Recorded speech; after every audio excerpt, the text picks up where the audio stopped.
단순 기계에서 전자제품의 범주로 들어간 자동차. 이제 자동차는 기계 부품만이 아닌 최신 전자기술이 장착된 신기술의 총합체입니다. 100년 만에 대변혁기를 맞은 자동차 산업은 인공지능, 빅데이터, 로봇 등 최첨단 기술과의 융합으로 제조업에서 서비스업으로 그 영역이 확장돼 미래 모빌리티 산업으로 탈바꿈하기 위한 신기술 개발에 분주합니다. 이제는 자동차가 인공지능화되면서 나의 감정을 읽어내고 기분이 나쁘세요? 오늘 슬픈 일이 있었나요? 즉 대화 상대가 되어가는 그런 기술들이 많이 들어오게 됩니다. 현대인의 발이자 주요 운송 동력인 자동차. 앞으로 펼쳐질 새로운 100년의 역사는 과연 무엇일지 지금부터 그 미래를 펼쳐봅니다.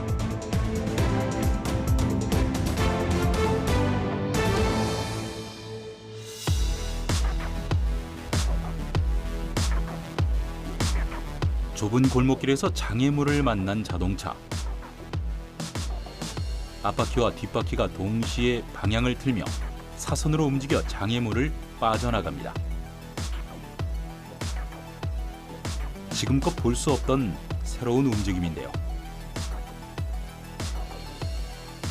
울퉁불퉁한 산악길 같은 험지에서도 이런 움직임은 위력을 발휘합니다.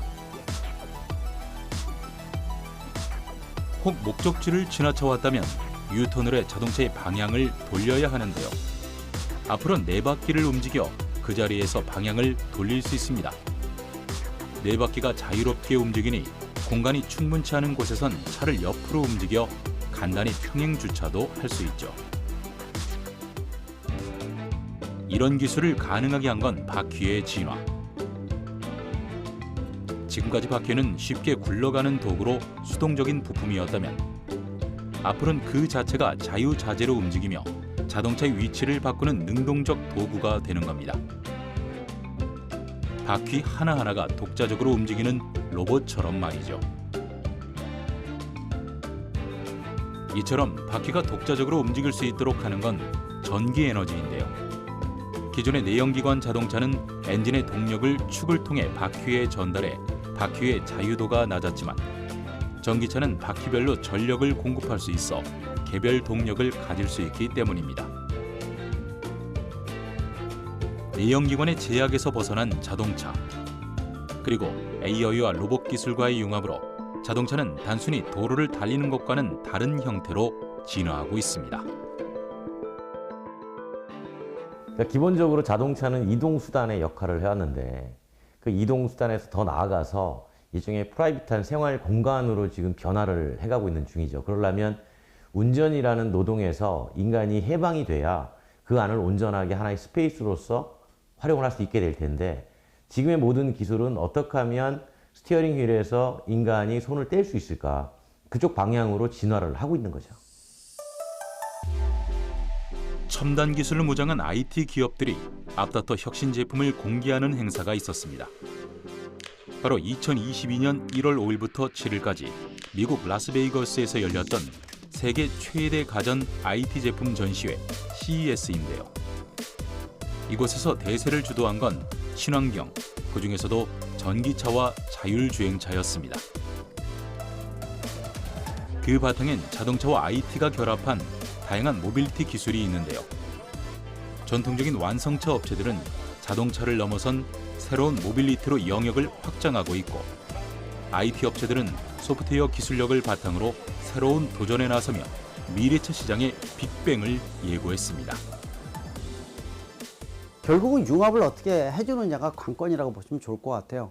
단순한 기계 덩어리가 아니라 이 자동차 미래 모빌리티는 융합 개념입니다. 모든 과학기술의 총합이라고 볼 수가 있어요. 전기차나 수소전기차 같이 무공해에 대한 것들은 필수 조건이고 또 배터리에 대한 경쟁력, 또 차량용 반도체 같이 시스템 반도체의 경쟁력, 또 이걸 묶어서 자율주행 기술을 얼마큼 넣느냐도 굉장히 중요한 비즈니스 모델이라고 볼 수가 있어요. 즉 소프트웨어, 인공지능 이런 것들이 다 융합되는 것이 미래 모빌리티라고 볼 수가 있습니다. 이처럼 이동체로서 인류의 신뢰를 얻은 자동차는 이제 또 다른 가치로 인정받기 위해 분주히 노력 중인데요. 단순 이동 수단이 아닌 라이프 스타일의 상징이자 꿈과 미래를 담은 생활수단이 되고자 노력하는 자동차 산업. 그 새로운 도약을 들여다봅니다.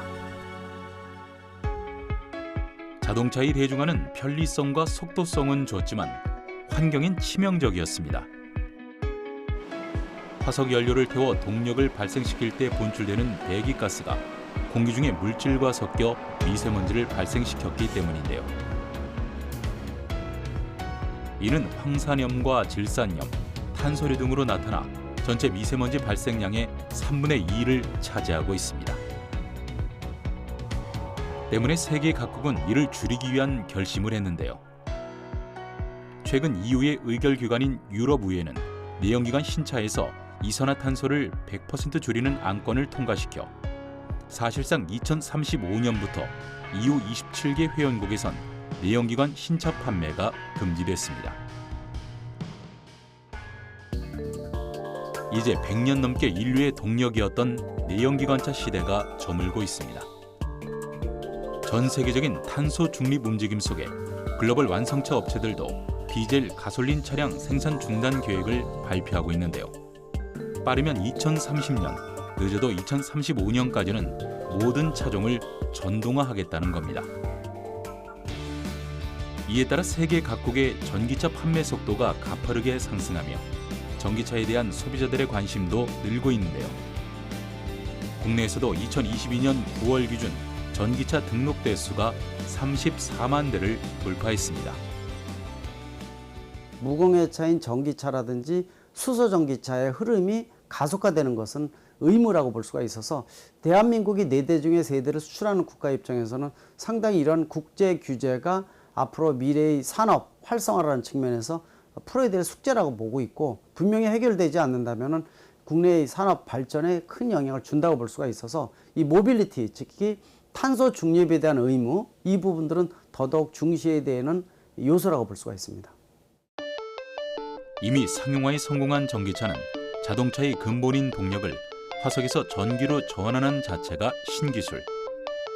이젠 단순히 동력만이 아닌 배터리와 충전기, 디스플레이와 디자인 등 제주사만의 특색을 가진 신기술들이 속속 등장하고 있습니다.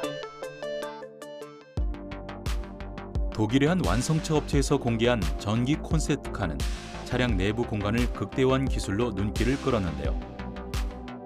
철저히 탑승자 중심으로 설계돼 차량 내부가 라운지나 모바일 오피스로 때론 이동하는 영화관이 되기도 합니다. 이보다 더 혁신적인 건 안면 인식과 음성 분석으로 탑승자의 스트레스를 감지해 명상 앱을 켜거나 시트를 펼쳐 휴식을 취할 수 있도록 해주는 건데요. 이 모두 친환경 자동차의 목적인 사람과 자동차, 자연과의 공생이 기술로 실현되고 있는 겁니다. 전기차 등 미래차 개발이 가장 필요한 이유는 자연환경과 인간의 지속 가능한 발전 때문입니다. 매해 더욱 많은 자동차 제조사에서 순수 전기차와 친환경 에너지 차량을 출시하며 산업의 변화를 가속화하고 있고, 단순히 목적지에 가기 위한 수단을 벗어나 운전 경험 자체를 뛰어넘는 차량 경험을 만들어내기 위해 노력하고 있습니다. 이동 수단에서 생활 공간으로 자연과 사람의 공생을 위한 자동차 신기술은 기계 설계부터 인공지능 등의 모든 기술이 총망라된 하나의 작품으로 완성되고 있습니다. 자동차 부품 전문 기업인 이곳은 친환경 전기자동차 시대에 맞서 자동차 조향 장치와 완전 자율주행차를 위한 사물 식별 능력을 갖춘 라이다 기술 등을 개발하고 있습니다. 특히 전기 신호식 지능 조향 시스템인 SBW 기술은 운전자 조향 휠, 즉 운전대와 차량 바퀴 사이에 어떠한 기계적인 연결 없이 전기 신호만으로 운전자의 조향 의지를 전달해 자동차의 방향을 바꿀 수 있는데요. 인류가 1886년에 자동차를 발명한 이래로 오랫동안 운전 시스템은 아직도 아날로그였습니다. 철근같이 두꺼운 쇠뭉치가 자동차의 상하체를 연결하고 있습니다. 그 기계적 장치가 없으면 운전이 불가능합니다. 그래서 이 IMS라고 부르는 이 아날로그 부품을 떼어내고 자동차의 상하체를 전기 신호로 연결한 것이 SBW 기술의 핵심입니다. SBW는 내연기관 차량은 물론 전기차, 자율주행차, 라스트 마일용 무인 배송 모빌리티까지 굴러다니는 모빌리티에는 모두 적용이 가능합니다. 전기신호식 지능 조향 시스템은 바퀴의 움직임뿐 아니라 차량 내부 공간에도 변화를 줄 수 있는데요.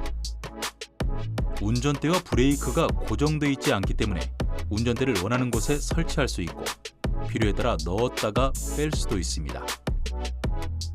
제조사는 기계적 부품이 아닌 시스템을 가동하는 것이기에 차량 설계는 물론 개발 비용도 혁신적으로 개선할 수 있고 운전자 역시 전기적 신호로 방향을 제어해 조타력과 조타 각도를 유연하고 빠르게 바꿀 수 있습니다. 이젠 상용화를 목전에 두고 있다는데요. 무엇보다 기계 장치를 빼 가벼워진 몸체는 에너지 효율도 높일 수 있다는 장점을 가지게 되죠. 기계적 연결을 제거한 SBW는 안정성 확보가 무엇보다도 필수적입니다. 즉, 고장 시에도 운전자가 차량을 제어할 수가 있어야 합니다. 저희 회사는 2017년에 세계 최초로 이중 안전화 기술을 상용화했습니다. 이중 안전화 기술은 듀얼 시스템을 적용하여 첫 번째 시스템이 고장 나더라도 두 번째 시스템으로 정상적인 작동을 가능하게 합니다. 이중 안전화 기술의 개발 과정 중에 발생할 수 있는 수만 가지 위험한 상황을 시뮬레이션할 때 AI 기술을 활용하여 개발 기한 단축과 신뢰성 확보를 달성할 수 있었습니다. 친환경 전기차와 함께 미래차로 관심이 집중되고 있는 자율주행차는 운전자가 운전대에 손만 올려놓는 수준까지 발전하며 우리 일상으로 다가오고 있습니다. 서울에서 교통이 가장 혼잡한 강남 일대에 최신 기술을 탑재한 자율주행 자동차가 달리고 있습니다. 운전자가 손을 대지 않아도 핸들이 저절로 움직여 차선을 바꾸기도 하고 앞차가 서면 속도도 서서히 줄입니다. 교차로에선 좌회전도 거뜬한데요. 정해진 노선만 달릴 수 있는 지금까지의 자율주행차와 달리 운전자 도움 없이 목적지만 설정하면 실시간 최단 거리를 찾아내 스스로 이동합니다. 자율주행 기술은 인공지능이 운전대나 속도를 조절하는 1단계, 운전대와 속도를 함께 조절하는 2단계, 비상시에만 운전자가 운전하는 3단계, 그리고 특정 구간만 완전 자동 운행을 하는 4단계와 전 구간 자동 운전이 이루어지는 5단계로 나뉩니다. 현재까지 상용화된 자율주행 단계는 레벨 3. 이미 자율주행 시범 운행 지구를 운영하고 있는 서울시는 이번 테스트로 레벨 4를 위한 도심 인프라 조성을 위해 데이터를 추가로 확보하고 안정적인 자율주행 서비스 제공을 위한 플랫폼을 검증했습니다. 서울시는 지금 자율주행 시범운행 지구를 상암동, 청계천, 강남 이렇게 세 군데로 운영을 하고 있고요. 상암동은 지금 4개 노선 7대가 현재 유상운송을 지금 2년째 하고 있거든요. 그래서 이미 좀 안정화되고 있다고 볼 수 있습니다. 또 강남 지역은 택시 서비스처럼 로보라이드 서비스가 좀 진행되고 있습니다. 서울시는 자율주행 인프라 조성을 위해 2021년 전국 최초로 영업용 자율주행 시범 운행에 관한 조례를 발표했는데 시범 운행 구간 지정과 함께 시민들이 편리하게 이용할 수 있도록 시스템을 마련했습니다. 자율주행 차량을 이용하기 전 스마트폰 앱을 열어 차량과 이용 시간을 간단히 입력하면 예약 완료. 가격도 1,000원에서 2,000원 이하로 저렴하게 책정해 접근성을 높였습니다. 호출된 차량은 대부분 정류장 가까이 있어 5분도 되지 않아 탑승할 수 있습니다. 처음엔 빠르게 달리는 차들 사이로 끼어들어야 해서 안전요원이 직접 운전대를 잡고 출발하지만 차선을 바꾼 뒤엔 자율주행 모드로 전환되는데요. 핸들이 자동으로 돌아가고 정지 신호등에선 부드럽게 멈춰서 주행과 정차를 자유롭게 합니다. 택시 시범 운행이 좋은 반응을 보이자 대중교통인 자율주행 버스도 운행을 시작했는데요. 지금은 청계광장부터 세운상가까지 20분 간격으로 운행을 하고 있지만 곧 청계 5가까지 구간을 확대할 예정입니다. 대중교통의 자율주행이 상용화된다면 시간과 공간의 제약을 받지 않기 때문에 시민들이 이동에 좀 더 자유로워질 수 있을 거로 기대를 하고 있습니다. 야간 시간대나 또 대중교통이 열악한 외진 지역도 무인 자율주행 버스들이 시민들을 안전하게 이동할 수 있도록 지원할 것이고요. 이러한 미래의 도시 모습을 구현하기 위해서 다양한 실증 노력을 계속적으로 진행할 예정이 있습니다. 이처럼 지자체 허가를 받은 자율주행차가 도로에 나올 수 있는 곳은 전국에 모두 14곳이 있는데요. 아직 대부분이 좁은 특례 지역을 벗어나지 못하고 정해진 노선만을 반복해 운행하는 수준입니다. 이를 개선하기 위해선 전문가들의 주장처럼 자율주행 자동차의 개인정보 보호와 교통사고 처리 법규 마련 등의 제도적 지원이 필요한데요. 그것이 곧 기술 격차를 줄이는 방법이기도 합니다. 이 자율주행차는 누누이 얘기 나오는 것처럼 우리가 트롤리의 딜레마처럼 법적 책임을 누가 질 것인가에 대한 얘기가 끊임없이 나오잖아요. 나는 운전한 게 아닙니다. 저는 패신저, 탑승자예요. 드라이버는 자동차예요. 근데 만약에 무언가 외부적인 요건 또는 내부적인 인식 오류에 따라 가지고 사고가 발생했을 때 안에 있는 탑승자가 다쳤다. 그러면 이건 누가 보상해 줄까? 누구의 책임일까가 상당히 뜨거운 이슈로 떠오르는 거고, 그리고 이제 극단적으로 가면 탑승자를 보호할 거냐 아니면 바깥에 있는 보행자를 보호할 거냐라고에 대한 여러 가지 고민들이 있어요. 이거는 사회적으로 합의가 이루어져야 되는 사안입니다. 자율주행차는 운행 중 운전자의 손과 발, 눈과 생각까지 자유로워지는 만큼 차량의 형태와 기능에 많은 변화가 생길 텐데요. 앞으로 우리가 이용할 자율주행차는 과연 어떤 모습일지 미리 볼까요? 이 자동차는 유리창이 특별한 테마를 연출할 수 있는 디스플레이로 변신해 360도 투명 유리창 전체를 스포츠 경기나 공연 관람용 스크린으로 활용할 수 있습니다. 또 운전대에 장착된 헬스케어 센서를 통해 운전자의 정보를 분석, 건강 상태가 좋지 않거나 졸음운전 가능성 등의 위험한 상황을 판단해 자율주행 모드로 전환할 것을 권유하고, 이산화탄소 수치가 높으면 창문을 개방하거나 외부 순환으로 변경해줍니다. 특히 개인정보가 저장된 스마트폰을 운전대에 장착해 운전자 맞춤식 차량 옵션이 자동 설정되고, 스마트폰 내비게이션 화면이 차량 전면 디스플레이에 연동돼 편의성도 높였죠. 자율주행차는 그 무엇보다 안전을 중요시해야 하는데요. 운전자가 운전대를 잡을 필요가 없으니 대부분의 시트 배열이 자유로워지기 때문에 전신이 보호돼야 합니다. 그래서 필요한 게 허그 에어백. 시트 내부에 있다가 사고 발생 시 부풀어 올라 탑승객을 뒤에서 껴안듯이 감싸주는 기술입니다. 머리와 상체, 골반의 세 구역으로 나뉘어 온몸을 단단하게 꽉 감아줘 어느 각도에서도 안전하죠. 완전 자율주행이 실현되면 자동차는 단순 이동 수단이 아니라 거주의 확장 공간으로 인식될 수 있습니다. 이동 중 차 안에서 회의나 개인 업무를 할 수도, 영화 감상이나 운동, 캠핑 같은 엔터테인먼트를 즐기는 건 물론 메타버스로 쇼핑까지 할 수 있죠. 말 그대로 바퀴 달린 집이 되는 겁니다. 친환경차와 함께 자율주행차가 그리는 미래 모빌리티는 차와 사람 간의 교감입니다. 자동차는 실시간 운전자의 생체 신호를 인식해 감정과 상황에 맞게 음악과 온도, 조명과 진동, 향기까지 바꾸어 실내 공간을 최적화시켜주죠. 이처럼 자율주행차의 개발은 단순한 기계적 발전이 아닌 우리 삶의 또 다른 진화이기도 합니다. 큰 변화가 아니라 아예 이 모빌리티라는 개념 자체가 바뀐다고 보시면 좋을 것 같습니다. 비즈니스 모델, 또 다양성, 그런 측면에서 모빌리티의 수단 자체가 단순한 운전하면서 이동 수단이 아니라 즐기는 이 생활 공간으로 바뀌는 것이 미래의 모빌리티라고 보면 확실하다고 볼 수가 있습니다. 스타트업 역시 자율주행 기술 경쟁에 뛰어들었습니다. 이곳은 자율주행의 눈으로 꼽히는 3D 라이다의 영상을 AI 기반으로 분석하는 소프트웨어 기술을 개발하고 있는데요. 차량의 종류와 도로 상황, 날씨 등 운전에 필요한 모든 항목을 라이다 소프트웨어가 해석할 수 있는 겁니다.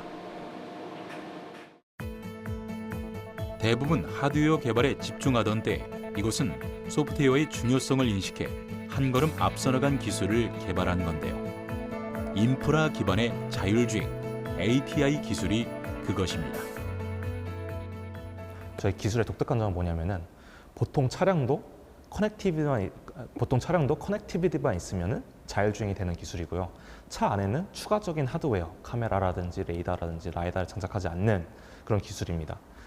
보통 자율주행이라고 하면은 차가 스스로 결정하는 시스템을 말하는 것인데 그게 아니라 저희는 인프라스트럭처에서 센싱과 플래닝과 컨트롤을 하고 차는 단순하게 커맨드값만 받아가지고 자율주행을 하는 텔레매틱스 커넥티비티 자율주행이라고 보시면 될 것 같습니다.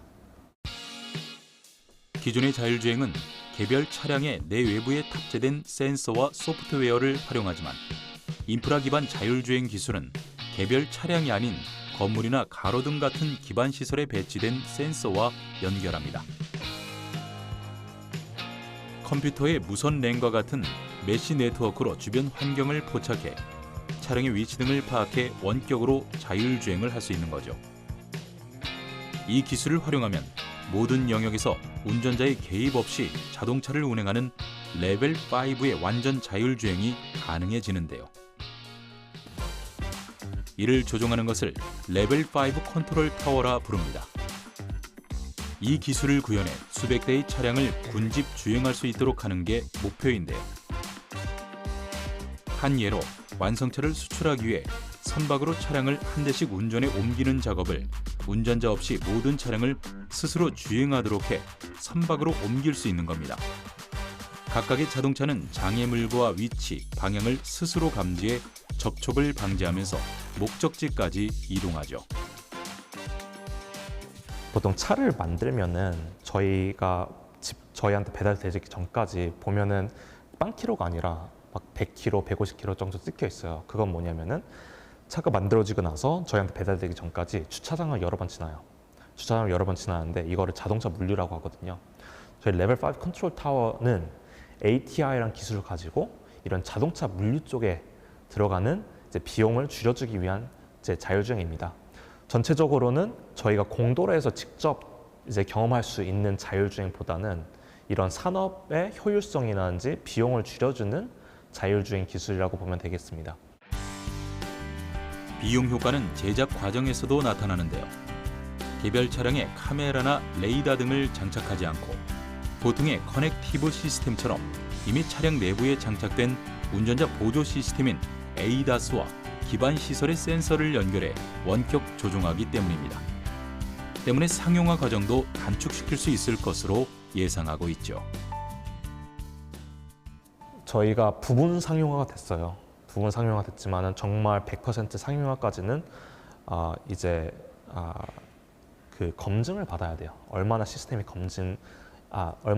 안전한지 검증을 받아야 되고, 그리고 정말 수백 대와 수천 대의 차량을 동시에 움직일 수 있는 인프라 기반 자율주행을 보여줘야 되는데 아직 거기까지는 못 갔어요.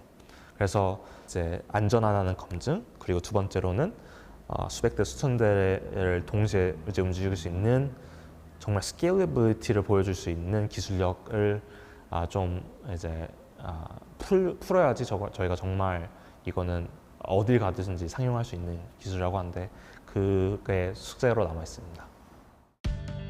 물류 비용이 늘 부담인 완성차 업계에선 ATI 기술이 무척이나 획기적이었는데요. 레벨 5 컨트롤 타워 기술은 공항과 터미널 같은 대규모 주차장에서 식당 주차장, 발레 파킹 서비스까지 차량 이동 산업 전반에 적용될 수 있어 업계의 관심이 집중되고 있습니다.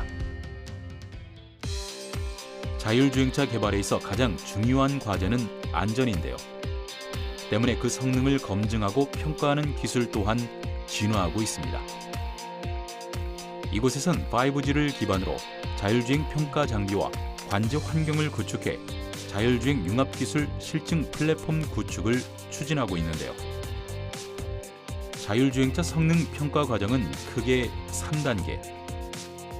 실내 실험과 주행 시험장, 실제 도로 주행으로 진행됩니다.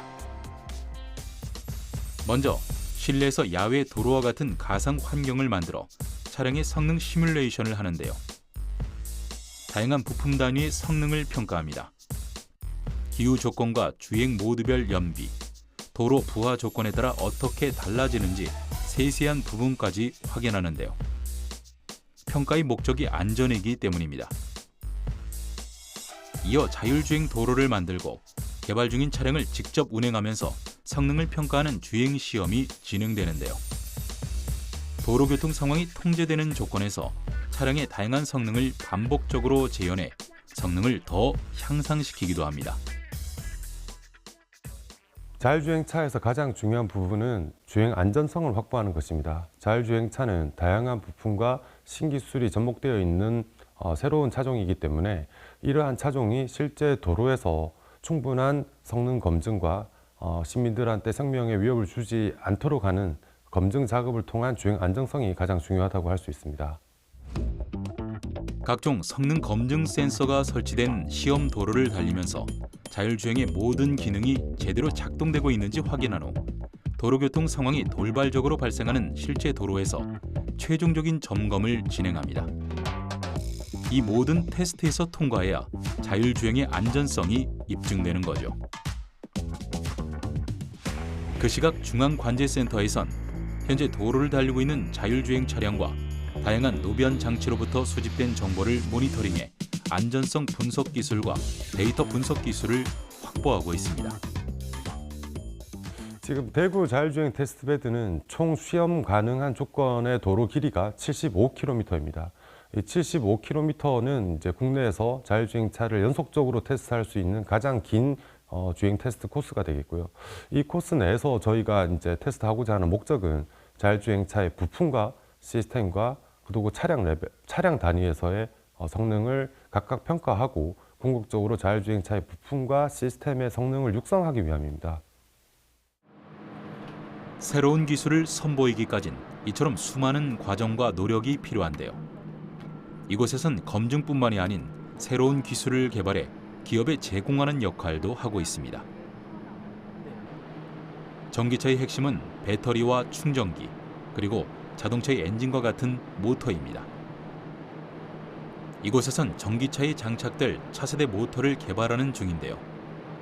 국내 모터 기술은 100여 년의 오랜 역사를 가진 만큼 우수하지만 자동차의 모터 개발은 이제 시작 단계. 때문에 짧은 시간 내에 좋은 성능의 모터를 개발하기 위해서 노력 중입니다. 차세대 모터라고 말씀드릴 수 있는 부분은 지금 간단하게 설명드리면 작은 모터로 큰 힘을 내는 모터라고 생각하시면 될 것 같습니다. 고출력, 고토크의 모터인데 이렇게 모터가 고속화됨에 따라서 필요한 거는 이제 그 전압이 고전압 시스템으로 가는 추세입니다. 그래서 이제 모터가 고전압화됨에 따라서 이제 사이즈가 작고 컴팩트하고 고효율을 갖는 모터를 차세대 모터라고 생각하시면 될 것 같습니다. 운전자 입장에서 자동차를 선택할 때 중요하게 생각하는 것 중 하나는 차량의 색상입니다. 자신의 취향을 반영하면서도 유지 관리나 중고차 매각에도 영향이 가는 요소이기 때문이죠. 때문에 더 주목을 끈 기술이 있습니다. 시범적으로 보인 기술임에도 이목을 집중시킨 그것은 바로 자동차 색이 자동으로 변하는 기술입니다. 앱에서 버튼만 누르면 외장색이 흰색으로 혹은 검정색으로 변하는 겁니다. 마치 옷을 갈아입듯 운전자의 기분이나 날씨에 따라 자동차 색깔도 바꿀 수 있다는 컨셉트이죠. 흔히 전자책이나 대형마트에서 쉽게 볼 수 있는 전자가격표에 이 기술이 사용되는데요. 핵심은 전자잉크입니다. 특수 안료가 함유된 수백만 개의 마이크로 캡슐로 구성된 전자잉크는 전기를 가해 캡슐의 모양을 변형시켜 색을 바꾸는 원리인데요. 여름엔 흰색, 겨울엔 검은색으로 외부색을 바꾸게 되면 햇빛으로 인한 차량 온도 조절에도 도움을 줘 에어컨과 히터에 사용되는 전력도 절약할 수 있습니다. 아직은 개발 초기라 흰색과 회색, 검은색과 같은 무채색만 있지만 빨주, 노초 등 운전자의 기분에 따라 원하는 색으로 바꿀 수 있는 날이 머지 않았다고 합니다. We used black, white, but other colors are possible, such as blue, red, green. 색상과 함께 자동차 외장 관련 소재는 계속해서 개발 중입니다. 차량 표면에 긁히거나 흠집이 생겼을 때 속상했던 기억 한 번쯤 있었을 텐데요. 자동차 전체를 재도장하려면 큰 비용과 시간이 들기 때문이죠. 이런 고민을 해결하기 위해 국내 최초로 개발된 기술이 있습니다. 햇빛을 30분만 쬐면 차량 표면의 긁힘이나 흠집이 스스로 원상 복구되는 자가치유 코팅 소재입니다. 네, 운전하는 분들이라면 차량 스크래치 때문에 속상했던 경험이 한 번쯤 있으실 텐데요. 저희 연구원에서는 기존 자동차 보호용 코팅 소재와 내구성이 동일하면서도 햇빛만으로 흠집을 자가치유할 수 있는 자동차 클리어 코트형 자가치유 코팅 소재를 개발했습니다. 보통 자동차 클리어 코트 층에 미세한 흠집이 나면 컴파운드 등의 연마제를 사용해서 흠집을 지우는데요. 이번에 저희 한국화학연구원에서 개발한 코팅 소재는 코팅층에 유실 없이 자가치유가 가능한데요. 보호용 코팅층의 수명을 보다 연장할 수 있을 것으로 기대됩니다. 먼저 실험 소재에 특수 코팅 신소재를 스프레이해 표면에 입힙니다. 그리곤 소재 표면에 칼로 흠집을 낸 뒤 태양광을 모사한 근적외선 레이저를 쏴줍니다. 약 30초 후 레이저가 다음 부분의 흠집이 사라진 걸 확인할 수 있는데요. 햇빛 외엔 아무런 조치 없이 흠집이 원상 복구된 겁니다. 이 특수 코팅 신소재는 기존의 코팅 소재의 연구팀이 개발한 힌더드 유레아라는 신물질과 투명한 유기 광열 염료를 합성한 것인데요. 신소재의 햇빛이 흡수되면 빛 에너지가 열 에너지로 바뀌면서 표면 온도가 올라가고 고분자들이 원래의 그물망 구조에서 해체돼 떨어졌다 붙었다를 반복하게 됩니다. 이 같은 화학적 결합으로 흠집이 복원되는데 기존 보호용 코팅 소재와 성능은 동일하면서도 햇빛만으로 흠집을 치유할 수 있는 게 가장 큰 장점입니다.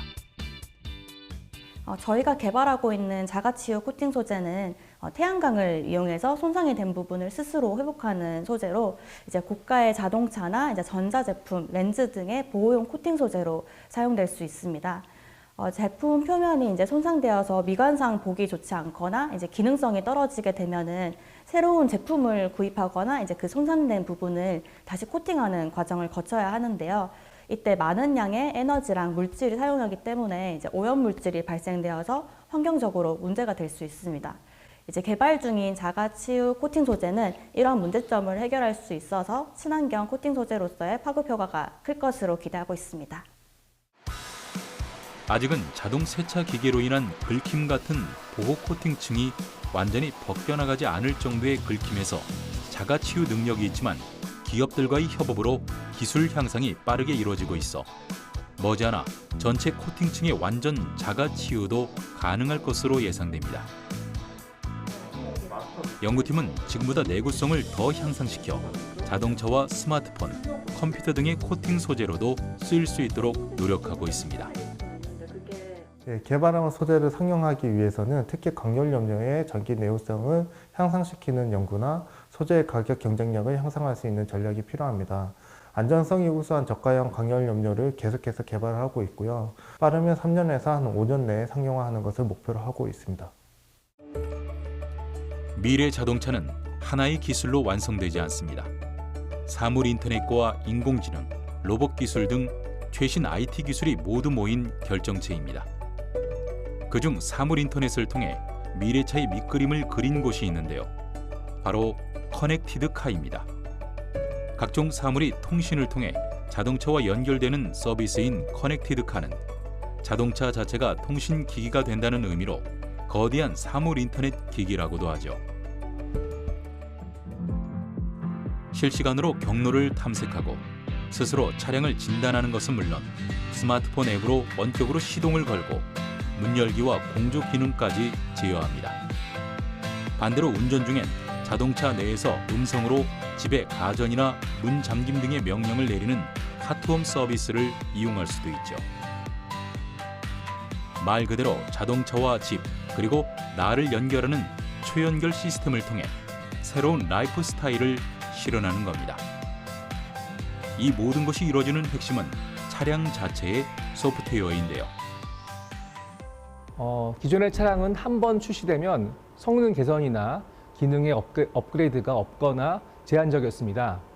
반면 소프트웨어 중심의 자동차는 차량 출시 이후에도 지속적으로 성능과 기능이 업데이트되고 늘 최신 정보를 활용할 수 있도록 유지되는 것이 가장 큰 이점입니다.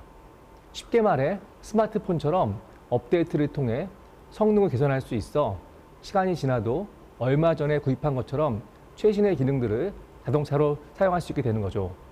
또한 고객이 원하는 기능과 성능을 조합해서 개인의 라이프 스타일에 맞는 차량을 만들 수도 있게 됩니다.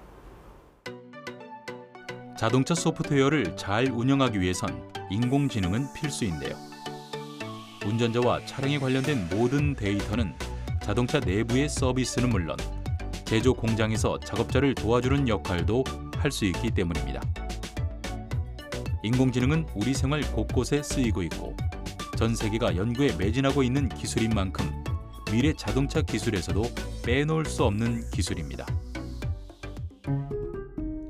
거동이 불편한 할머니가 외출을 하기 위해 스마트폰으로 지팡이를 찾습니다. 그러자 지팡이가 담긴 상자가 할머니 가까이 이동합니다. 외출 준비를 끝낸 할머니는 1인 자동차를 타고 바깥 풍경을 보며 가만히 앉아있죠. 할머니의 목적지가 입력된 자동차는 안전하게 할머니를 모셔다 드립니다. 물론 응급 상황에선 더 빠른 자동차와 하늘을 나는 택시까지 동원돼 늦지 않게 병원에 도착할 수 있도록 합니다. 이처럼 운전 등의 행위를 하지 않고 사용자의 경험에 의해 가상의 공간까지 움직이는 이동체를 메타 모빌리티라고 합니다. 컴퓨터와 로봇이 자동차, 아니 이동체인 모빌리티로 구현되는 것인데요. 공상과학 영화에서나 볼 수 있었던 세상이 눈앞에 펼쳐질 날이 얼마 남지 않아 보입니다.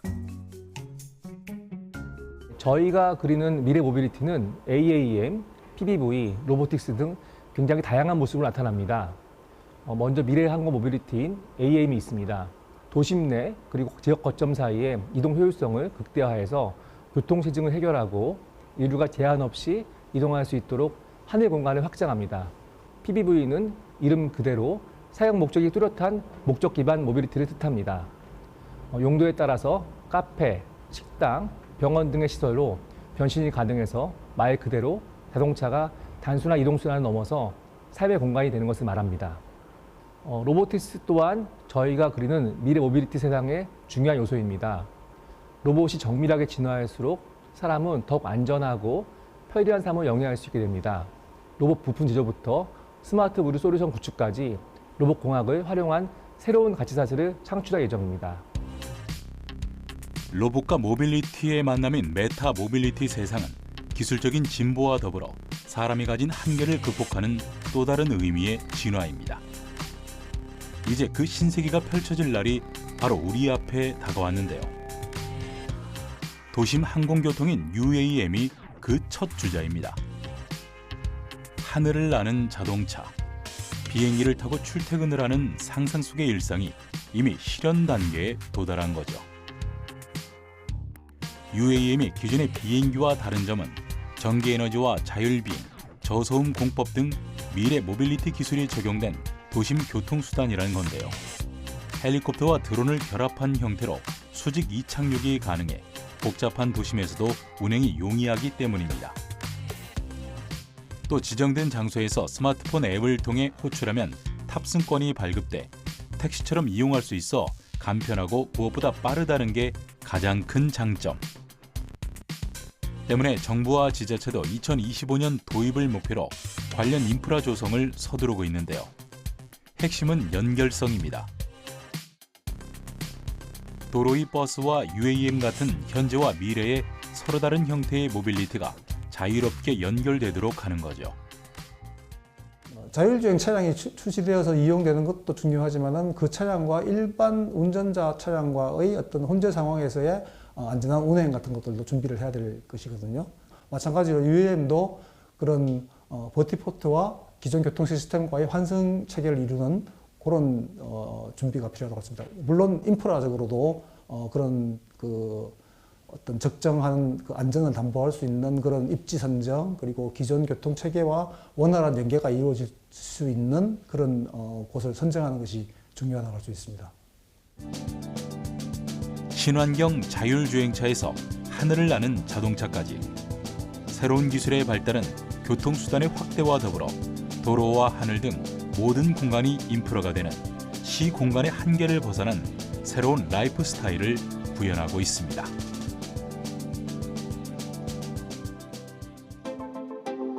교통사고 원인의 94%는 전방주시 태만과 졸음운전, 판단 오류와 교통법규 위반 같은 운전자의 부주의로 인해 일어납니다. 이를 줄이는 게 자동차 신기술 개발의 주된 목적 중 하나인데요.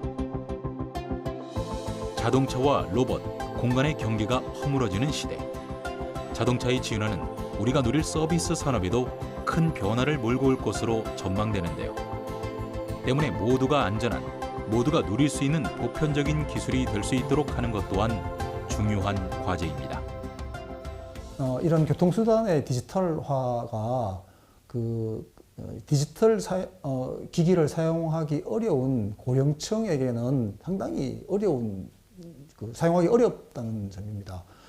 스마트폰의 앱을 이용을 해서 예약을 하거나 또는 필요한 서비스 시간대를 확인하는 그런 과정을 거치게 됩니다.